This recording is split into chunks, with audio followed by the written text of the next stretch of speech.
So, heute mal ein kleines Video zu meinem Star Trek Flipper. Das Backglas und die Spielscheibe. Und ja,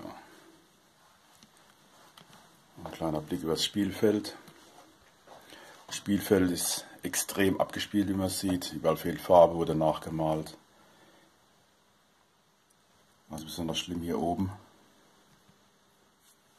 Da fehlen Spocksfüße. Hier konnte man noch recht gut nachzeichnen, der Blick ist jetzt wieder vollständig, aber hier fehlt Smiler und hat auch die Farbe irgendwann mitgerissen. Die Raumstation. Und hier unten 20.000 Punkten fehlt hier der Parabolspiegel der Enterprise. Aber insgesamt noch spielbar. Man muss so alte Geräte halt nehmen, wie sie sind. Der Kollege ist Baujahr 79. Kann sich ja selbst ausrechnen, wie viele Jahre der schon auf dem Buckel hat. Und wer die Bilder auf der Homepage gesehen hat, der weiß auch, wie er vorher ausgesehen hat. Er war sehr schmutzig. Die originalen schwarzen Gummis waren für alle spröde und schmierig. Ja, hier sieht man den Farbunterschied vom Nachzeichen. Ja, man muss damit leben können. Auch die Schlagturmkappen sind New Old Stock. Es sind LEDs drin, damit die nicht so schnell wieder sich verfärben durch die Hitze. Sieht auch alles wunderbar.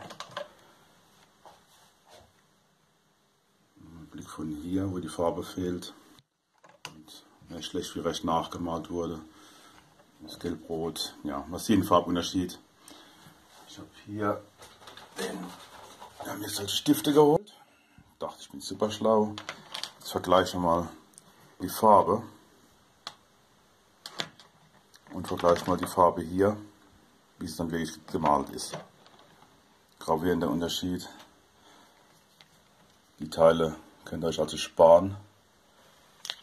Auch das Gelb ist sehr verwaschen, wenn man es aufträgt. Trotz dass hier Wachs aufgetragen ist immer noch schmierig. Da bleibt uns nichts anderes übrig, als irgendwann das Wachs abzutragen und versuchen mit anderer Farbe alles nochmal nachzuzeichnen. Es gibt Teilfolien und komplette Spielfeldfolien, aber da liest man so viel Gutes wie Schlechtes im Netz darüber. Bei manchen hebt sich dann die Folie wieder an und muss das komplette Spielfeld abbauen, abschleifen, vorbereiten, glätten, Folie aufkleben und ne, also ehrlich gesagt habe ich da keine wirkliche Lust drauf. Ja.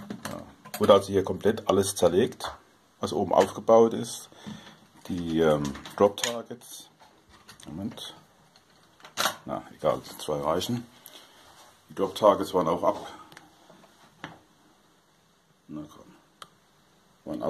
abgespielt. Sieht man auf der Homepage. Habe dann versucht, die nachzuzeichnen. Die Farbe natürlich auch wieder nicht gestimmt. Und hatte bei Joe's Classic, hatte ich das gesehen, der hatte die Drop Targets mit dem Star Trek Symbol. Hatte die irgendwo her und hatte die auch versucht, in eBay zu kaufen. Allerdings hatte der keine mehr und auf Anfrage reagierte der Kollege nicht. Man kann ja wenigstens sagen, nö, ist ausverkauft, gibt es auch nicht mehr. Was habe ich gemacht? Habe mir Neutrale geholt, habe die Stickers drucken lassen. Die sind UV-beständig, laminiert und was weiß ich. Auf jeden Fall werden die eine Weile halten. Wenn die abgenudelt sind, habe ich nochmal 2 Set. War gar nicht mal so teuer. Ja, das sind halt immer noch einige Macken hier. Hier unten, wo der Ball ausläuft. Ja. Den gelb-grünen Teil gibt es zwar als Aufkleber, aber auch hier muss er alles erstmal vorbereiten. Und wie lange das hebt, das Geld spart man sich besser. Hier wurden also auch alle Kontakte gereinigt und nachgestellt. Die hier, die waren lose. Der hier war mit einer Spax nebendran eingedreht. War auch schon wieder los. Festdrehen, zweimal spielen, lose. Hier habe ich dann, was sind das, M4 mit Inbuskopf, 55 lang mit Einziehmuttern. Da kannst du den Hammer dagegen schlagen, die lösen sich nicht. Sieht gar nicht mal so schlecht aus. Vielleicht irgendwann noch die Schraube anmachen, weiß ich nicht. Und auch hier oben der Kugeleinlauf ins Spielfeld stark abgenutzt. Das nachzuzeichnen, das dürfte ein Albtraum sein. Vielleicht hat mal irgendjemand Lust, sich da dran zu verkünsteln für kleines Geld. Faires kleines Geld, aber ja, Ballauswurf. So, insgesamt von oben. Und einmal von unten. Na, so. Nach rechts. So, hier oben der originale Sicherungshalter, der kam entgegen. Habe ich halt so eine fliegende Sicherung eingebaut. Etwas gängigere, normale Größe. Und man sieht hier jede Lampe auf Funktion geprüft und gereinigt und dann markiert. War auch eine dankbare Arbeit. Die Birne, die hier so in der Luft herumschwirrt, die ist eigentlich nur ein Ballast. Hier ist ein LED drin, damit das grüne Glas auch nicht durchleuchtet wird. Nur die Transistoren, die hier verbaut sind, die fangen an zu flimmern, wenn die Last zu gering ist. Deswegen hier nochmal unten drunter, wie auch hier, nochmal die Glühbirne als Last. Hier wird auch komplett alles zerlegt, das komplette Assembly zerlegt, gängig gemacht, die Schlagturmspulen. Da fehlt irgendwo eine Mutter. Hier. Irgendwann mal so eine Ami-Mutter. Zollgewinde. Ja. Das übliche Kondensatoren sind auch mal schnell kaputt. Die machen dann Kurzschluss und dann zählt das Teil nicht. Der Kugelauswurf. Und irgendwann geht die Fassungen aus, weil die alle schon ein bisschen oxidiert waren und die hier, die war schon kaputt. Da hatte ich noch von einem Autoinstrument eine Fassung. Die BR9S, die hat eingebraten. Man sieht es auf den anderen Bildern auf der Homepage. Die Fassungen aus einer bekannten Online-Plattform.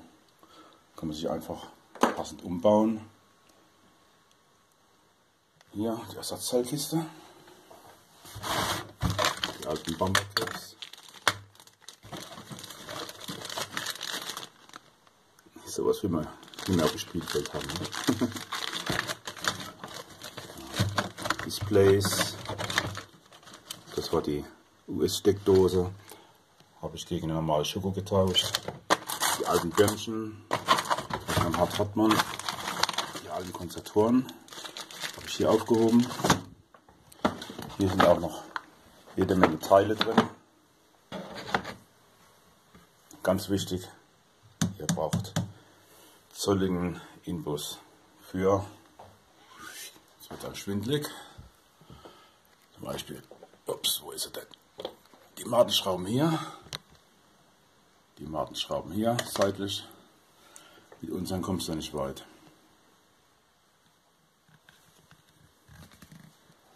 Komm, ich habe mir für meine Spielerei, der kommt gleich im Hintergrund, habe ich mir hier noch nach dem Hauptschalter eine Leitung angezapft, alles sauber verlötet, Erdung weitergeführt. Hier war übrigens der Nocker, der gegen die Platte schlägt. Da hatte ich ursprünglich vor, eine Alternative einzubauen. Das hat sich aber erledigt mit der neuen Spielerei. Auf jeden Fall, der Transistor ist nicht lastfrei. Die hat im Kurzschluss die Spule, die hier vorher war. Hatte das schöne Relais noch von meiner alten Murks Photovoltaikanlage. Findet man auch alles auf meiner Homepage. Und Spielfeld. Ah, Hilfe. So. Ja. So, die Spielerei hier unten. Hallo Kimball. Doppelsteckdose, die mit dem Hauptschalter geschaltet wird. Und hier hinten eigentlich total primitiv. Ein Spielzeug-Xylophon, eine 8-Kanal-Relaiskarte, alte Line vom C64, ne? Und ein Arduino Uno daneben. Der ist mit dem Skript programmiert, um diese Spulen, also die Relaiskarte, die wiederum die Spulen hier anzusteuern. Na, komm, kriegen wir das hin? Ja. Jetzt haut er wieder ab, der Gimbal. So ist simpel. Hier. In einem richtigen Schlag klingt das dann auch.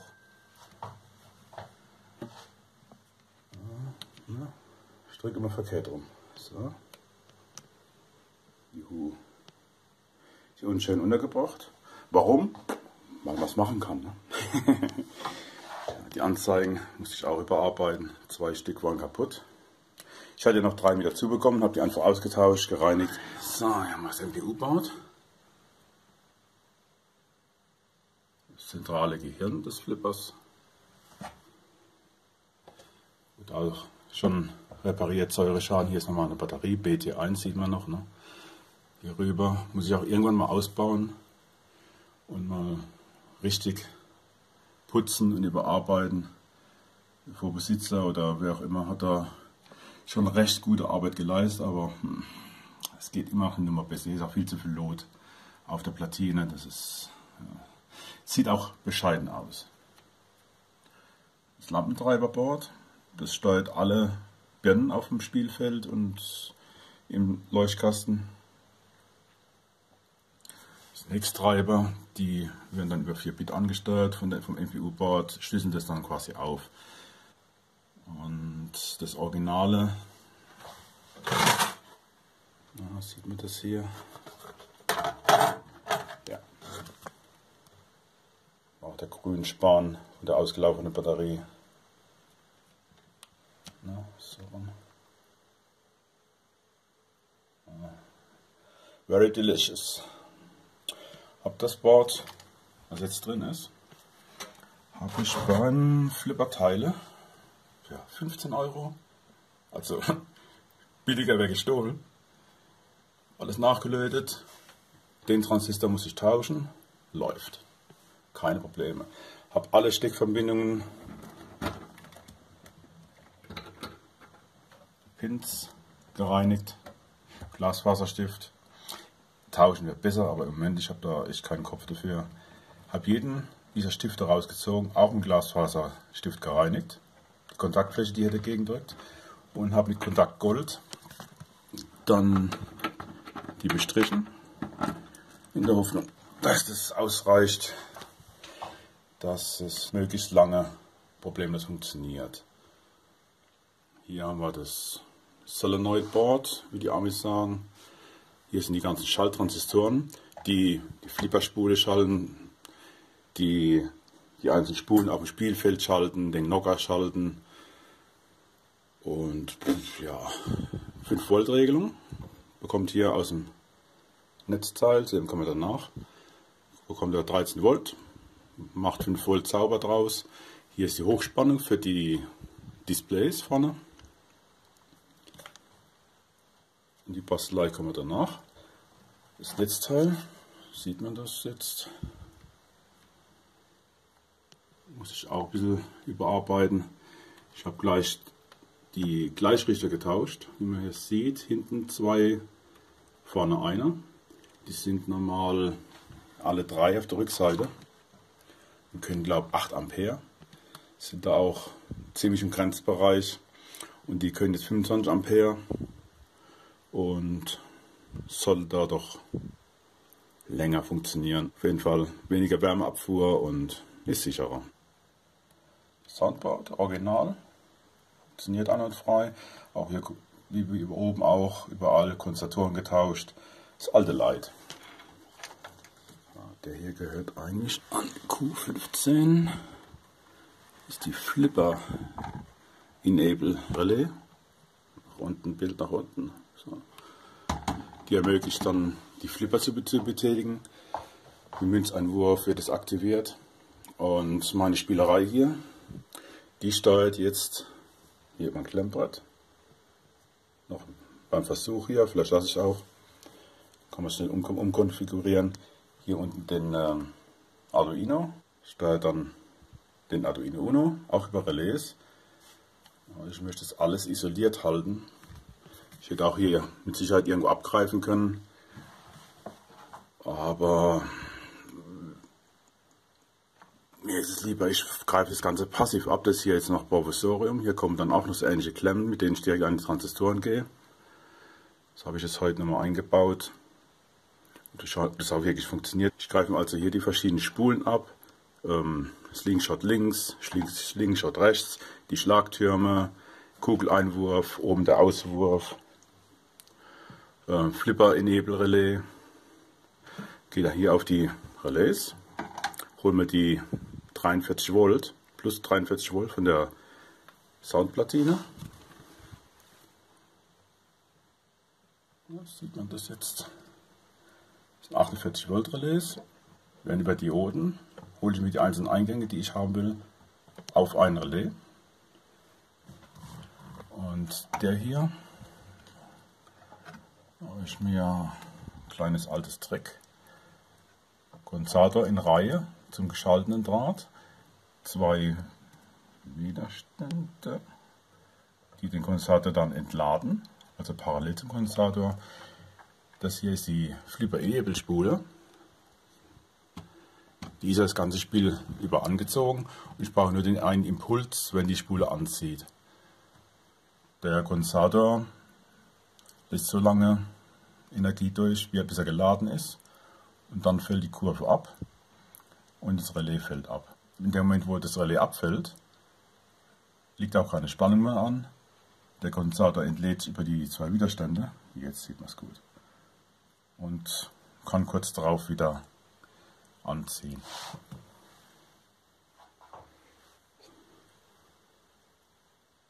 Muss sein. Ich schmeiße mal die Kiste mal an.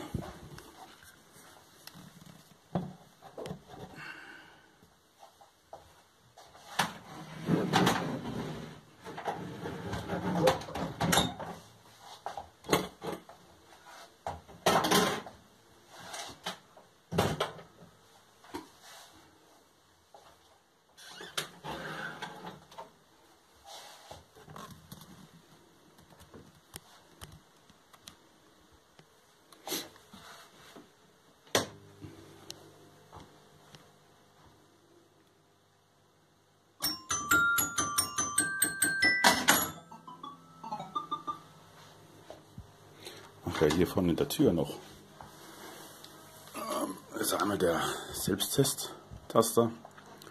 Und hier eine kleine Konstruktion. Da ich nicht laufende Münze einwerfen will und das Ding auch nicht ein Freispiel betreiben will, soll ein bisschen authentisch sein,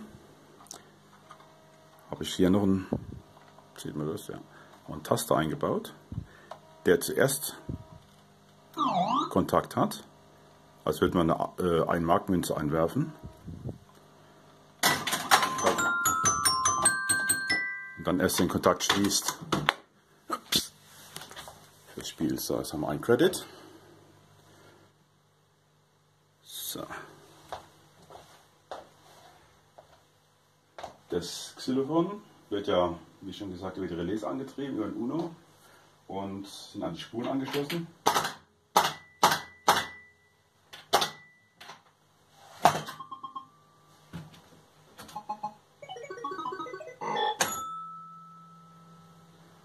So, dann wollen wir mal.